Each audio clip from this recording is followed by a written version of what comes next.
So இன்னைக்கு நம்ம 4th யூனிட்ல பார்க்க போற டாபிக் என்னன்னு பார்த்தோம்னா motional EMF from Lawrence force. So நமக்கு EMFனா நமக்கு தெரியும் இல்லையா? So maintain the potential difference அதை நம்ம படிச்சிருக்கோம். அப்ப மோஷனல் EMFனா என்ன அப்படின்னு பார்த்தோம்னா இப்போ motional EMF from the Lawrence force. அப்ப லாரன்ஸ் ஃபோர்ஸ்ல இருந்து நம்ம என்ன பண்ண போறோம்? ஒரு EMF கால்குலேட் பண்ண போறோம். ஸோ அது என்ன மோஷனல் அப்படின்னா என்னன்னா, இப்போ உதாரணத்துக்கு இங்கே படத்தை பாருங்க. இந்த டயக்ராம்ல நம்ம இந்த இன்டு மார்க் போட்டிருக்கோம் இல்லையா? இந்த இன்டு மார்க் போட்டிருக்கிறது தான் என்னது அப்படின்னா மேக்னெட்டிக் ஃபீல்டு. அப்ப இந்த மேக்னெட்டிக் ஃபீல்டு இன்டு மார்க் போட்டா என்ன அர்த்தம் அப்படின்னா டுவர்ட்ஸ் த போர்டு. அதோடைய டைரக்ஷன் என்ன அப்படின்னா போர்டுக்குள்ள போற மாதிரி வச்சுக்கிறோம், ரைட்டா? அப்ப மேக்னெட்டிக் ஃபீல்டு இந்த டைரக்ஷன்ல போகுது. அதுக்குள்ள போய் நம்ம என்ன பண்ணிருக்கோம் அப்படின்னா ஒரு கண்டக்டரை கன்சிடர் பண்றோம். அந்த கண்டக்டர் வந்து என்ன சொல்றேன், ஏபின்னு எடுத்துக்கிறேன். இப்போ உதாரணத்துக்கு நம்ம என்ன பண்ணலாம் அப்படின்னா, ஸோ இதுதான் magnetic field direction. Magnetic field இங்க இருந்து இப்படி போயிட்டு இருக்கு. இதுக்கு மேல நான் என்ன பண்ணிருக்கேன், ஐ மீன் இதுக்குள்ள அப்ப இப்படி வச்சிருக்கேன்னு அர்த்தம், அப்படிதானே? இப்படி நான் என்ன பண்றேன், ஏபின்ற ஒரு கண்டக்டரை இந்த மேக்னெட்டிக் ஃபீல்டு உள்ள இடத்துல நான் கன்சிடர் பண்றேன். அப்ப நமக்கு என்ன ஆகும், due to the magnetic field நமக்கு வந்து லாரன்ஸ் ஃபோர்ஸ் என்ன படிச்சிருக்கோம், ஒரு சார்ஜ் இருக்கும்போது அந்த சார்ஜ் bன்ற வெலாசிட்டில bன்ற மேக்னெட்டிக் ஃபீல்ட்ல இருக்கும்போது அங்க எனக்கு என்ன ஆகும், ஒரு ஃபோர்ஸ் வந்து டெவலப் ஆகும், ரைட்டா? சரி, அது எப்படின்னு பாப்போம். இப்போ இங்க பாருங்க. அப்புறம் என்ன பண்றேன், ஆஃப்டர் சம் டைம் இந்த கண்டக்டர் என்ன பண்றேன்னா ஒரு vன்ற வெலாசிட்டில இதை என்ன பண்றேன், லைட்டா எக்ஸ்டெண்ட் பண்றேன். அப்ப கண்டக்டர் இங்க இருந்து கண்டக்டர் இப்ப இவ்வளவு தூரம் ஷிஃப்ட் ஆயிடுச்சுன்னு வச்சுக்கோங்க. அது ஒரு பர்டிகுலர் டிஸ்டன்ஸ் ஷிஃப்ட் ஆகுது. அப்படி ஷிஃப்ட் ஆகும்போது எனக்கு அங்க என்ன ஆகுது அப்படின்னா டியூ டு தி ஃபோர்ஸ் இப்போ என்ன ஆகுது, எனக்கு ஃபோர்ஸும் வெலாசிட்டியும் எனக்கு என்ன ஆகும், ஒரே டைரக்ஷன்ல ஹைட் ஆகும். This is the velocity direction, ரைட்டா? நமக்கு என்ன சொல்லுவோம், திஸ் இஸ் வெலாசிட்டி டைரக்ஷன். இப்போ நீ அந்த பார்ட்டிகல் அந்த கண்டக்டர் பிடிச்சி இருக்கும்போது அங்க என்ன ஆகுதுன்னா மேக்னெட்டிக் ஃபீல்ட் இருக்குது. அந்த பார்ட்டிகல் bன்ற வெலாசிட்டில மூவ் ஆகுது. அப்ப கண்டிப்பா எனக்கு என்ன ஆகும், bன்ற மேக்னெட்டிக் ஃபீல்ட்ல ஆக்ட் ஆகும், ரைட்டா? சோ இந்த மூணுமே ஒண்ணுக்கு ஒண்ணு பெர்பெண்டிகுலரா இருக்கு, ரைட்? இப்போ என்ன கவனிங்க, இப்போ இந்த கண்டக்டரோட லெந்த் நான் என்ன பண்ணிட்டேன், L ன்னு வச்சுக்கிட்டேன். இப்போ நான் கொடுக்கக்கூடிய ஃபோர்ஸ்னால ஐ மீன் டியூ டு தி மேக்னெட்டிக் ஃபீல்ட்னால அங்க என்ன ஃபோர்ஸ் ஃபார்ம் ஆகும், நமக்கு தெரியும் லாரன்ஸ் ஃபோர்ஸ் ஃபார்ம் ஆகும். நமக்கு லாரன்ஸ் ஃபோர்ஸ் ஃபார்ம் ஆகிறதுக்கு என்ன தேவை, இந்த மூணு டேர்ம் இருந்தா போதும். ஐ மீன் Qன்ற ஒரு சார்ஜ் பார்ட்டிகலை நம்ம என்ன பண்றோம், மேக்னெட்டிக் ஃபீல்ட்ல வைக்கும்போது அது vன்ற வெலாசிட்டில மூவ் ஆகும்போது ஒரு ஃபோர்ஸை எக்ஸ்பீரியன்ஸ் பண்ணோம், அதுதான் லாரன்ஸ் ஃபோர்ஸ். அப்ப நல்லா கவனிங்க. சோ அப்ப என்ன பண்ணிருக்கோம், ஒரு கண்டக்டர், இந்த கண்டக்டருக்குள்ள என்ன இருக்குன்னு அர்த்தம் அப்படின்னா large number of free electrons இருக்குன்னு அர்த்தம். உள்ள நிறைய ஃப்ரீ எலக்ட்ரான்ஸ் இருக்கு. ஏன்னா கண்டக்டர்னாலே ஃப்ரீ எலக்ட்ரான்ஸ் எப்படி தான் இருக்கும், அதிகமாக தான் இருக்கும். இப்போ இந்த கண்டக்டர் பிடிச்சிட்டு இருக்கும்போது ஃப்ரீ எலக்ட்ரானும் சேர்ந்து அதே டைரக்ஷன்ல வரும். ஐ மீன் வெலாசிட்டி என்ன டைரக்ஷன்ல இருக்கும் அதே டைரக்ஷன்ல இந்த கண்டக்டரும் மூவ் ஆகுது. இப்போ நல்லா கவனிங்க, நான் கொடுத்த மேக்னெட்டிக் ஃபீல்டுனால இப்போ என்ன ஆகுதுன்னா எனக்கு மேல இருக்கக்கூடிய எலக்ட்ரான்ஸ் சப்போஸ் இப்படி வச்சுக்கோங்க, இதான் ஒரு கண்டக்டர். நான் என்ன பண்றேன், மேக்னெட்டிக் ஃபீல்டை இப்படி கொடுக்குறோம். மேக்னெட்டிக் ஃபீல்டை நம்ம என்ன பண்றோம், இந்த கண்டக்டருக்கு பெர்பெண்டிகுலரா நம்ம அப்ளை பண்ணிப்போம். சார் இப்படி வச்சுக்கிறோமே, இப்படி அப்ளை பண்ணும்போது அந்த கண்டக்டர்ல இருக்கக்கூடிய ஃப்ரீ எலக்ட்ரான்ஸ் என்ன ஆகுது, கீழே போய் அக்குமுலேட் ஆகுது. இப்போ நார்த் போல் சவுத் போல் இடையில ஒரு கண்டக்டர் வைக்கும்போது இந்த கண்டக்டர்ல உள்ள ஃப்ரீ எலக்ட்ரான்ஸ் ஃபுல்லா என்ன ஆகுது அப்படின்னா அது vன்ற வெலாசிட்டில மூவ் ஆகுறதுனால அது என்ன ஆகுது, பி சைடுல இருந்து இப்போ ஏ சைடுக்கு அப்படியே ஷிஃப்ட் ஆகுது. ஷிஃப்ட் ஆகி எல்லா எலக்ட்ரான்ஸும் இங்க அக்குமுலேட் ஆயிடுச்சு. அப்ப எலக்ட்ரான்ஸ் அங்க இருந்து இங்க வந்துருச்சுன்னா அங்க ஒரு எம்டி ஸ்பேஸ் கிரியேட் ஆயிருக்குமா, சரியா? அதைத்தான் நம்ம என்னன்னு சொல்லுவோம், ஹோல்ஸ் அப்படின்னு சொல்லுவோம். இல்ல அப்படின்னா அதை என்ன சொல்லுவோம், பாசிட்டிவ் சார்ஜ். அப்ப பாசிட்டிவ் ஒரு இடத்துல எலக்ட்ரான் ஆப்சன்ஸ் ஆஃப் எலக்ட்ரான், அதுதான் நம்ம ஹோல்ஸ் சொல்லுவோம் இல்லையா?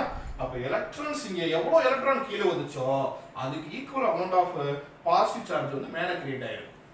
அப்ப நல்லா கவனிங்க, கீழே கூட நெகட்டிவ் சார்ஜ் வந்துருச்சு. இந்த படத்தை பாரு, கீழே நெகட்டிவ் சார்ஜ் அக்குமுலேட் ஆயிடுச்சு, மேல பாசிட்டிவ் சார்ஜ் ஃபுல்லா மேல அக்குமுலேட் ஆயிருக்கு. இப்போ ஆட்டோமேட்டிக்கா என்ன ஆகும், இந்த பிளஸ்ல இருந்து ஐ மீன் இந்த பிளஸ்க்கு மைனஸ்க்கு இடையில எனக்கு என்ன ஆகும், ஒரு electric field E vector exist ஆகும்.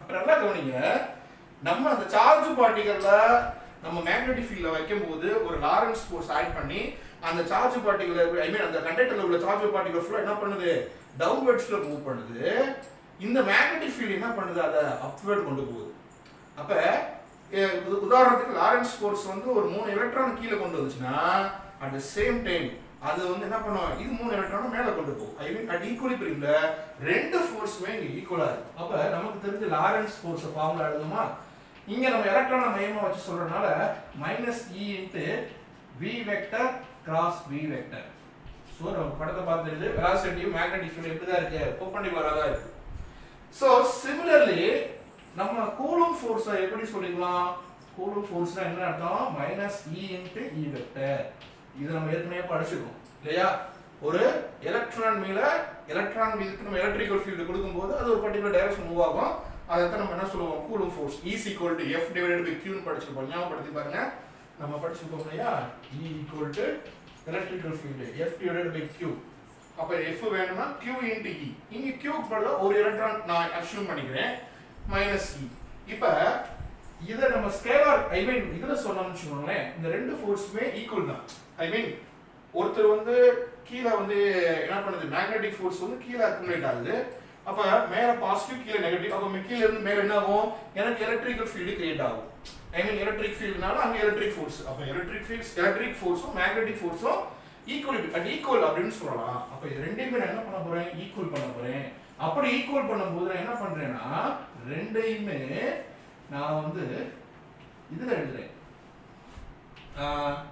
மாடுலஸ் அப்படி அந்த பேட்டர்ன்ல எழுதுறேன் பாருங்க modulus of Lorentz force is equal to modulus of Coulomb force அப்ப மாடுலஸ்ன்றது நம்ம யூஸ் பண்ணிட்டோம் மாடுலஸ் அப்படி நம்ம யூஸ் பண்ணிட்டோம்னா நமக்கு அந்த நெகட்டிவ் சிம்பல் போட தேவை இத போய் உள்ள அப்ளை பண்ணோம் modulus of -e * v vector cross v vector is equal to -e * e vector அப்ப வெளியில எடுக்கும்போது E * v cross v is equal to E * E நல்லா கவனிங்க வெலாசிட்டியும் மேக்னெட்டிக் ஃபீல்டும் 90 டிகிரி ஃபார்மட்ல இருக்கு அப்ப இது a cross b ஃபார்மட்ல எழுதணும்னா E * vb sin 90 டிகிரி வருமா ab sin θ சோ sin 90 உடைய வேல்யூ நமக்கு வந்து 1 அப்ப அதை எடுத்துடலாம் எடுத்துட்டோம்னா நமக்கு என்ன ஆகும் E v b is equal velocity நம்ம வந்து ஸ்மால் லெட்டர்ல யூஸ் பண்ணிருக்கோம் ஏன்னா அடுத்து நம்ம பொட்டன்ஷியல் யூஸ் பண்ணோம் E * E இதல என்ன பண்ணலாம் E யும் ஸ்மால் e ரெண்டு பக்கம் கேன்சல் பண்ணலாம் இதல இருந்து நம்ம என்ன பண்ணலாம் velocity எவ்வளவுன்னு கண்டுபிடிக்கலாம் velocity is equal to E divided by V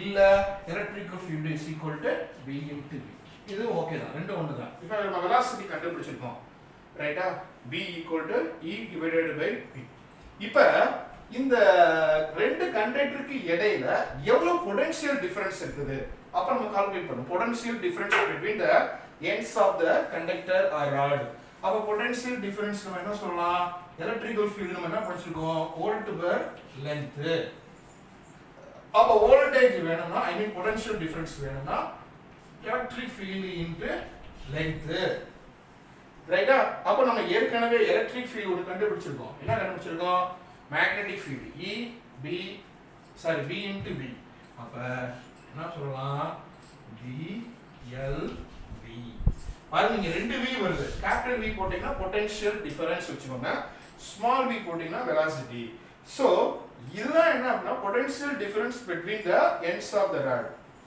அப்ப இந்த ஃப்ரீ எலக்ட்ரான்ஸ்ல ஒவ்வொரு தடவையும் இந்த பொட்டன்ஷியல் டிஃபரன்ஸை மெயின்டைன் பண்றது யாரு அப்படின்னு பார்த்தோம்னா EMF அப்ப அதான் என்ன சொல்றோம் இன்டியூஸ்ட் EMF னோமா அது மோஷனல் EMF நம்ம மோஷனல் EMF எப்படி சொல்லிக்கலாம் அப்படினா B * L * V this is the motional EMF potential டிஃபரன்ஸை மெயின்டைன் பண்றது ஐ மீன் அந்த எலக்ட்ரான்ஸை மெயின்டைன் பண்ணி மேல பிளஸ் கீழ மைனஸ் அது அப்படியே மெயின்டைன் பண்ணணும்ல அது மெயின்டைன் பண்றதுக்கு தான் என்ன சொல்றோம் EMF அப்ப நல்லா கவனிங்க இந்த EMF எதனால உருவாயிருக்கு அப்படினா the movement of the conductor in the magnetic field so ஒரு கண்டக்டரை மேக்னெட்டிக் ஃபீல்ட்ல வச்சு நம்ம மூவ் பண்ணும்போது எனக்கு ஒரு EMF ஜெனரேட் ஆகுது அந்த EMF தான் என்னது motional EMF E = BL * V so ஒரு சிம்பிளான ஒரு டெரிவேஷன் தான் ஓகே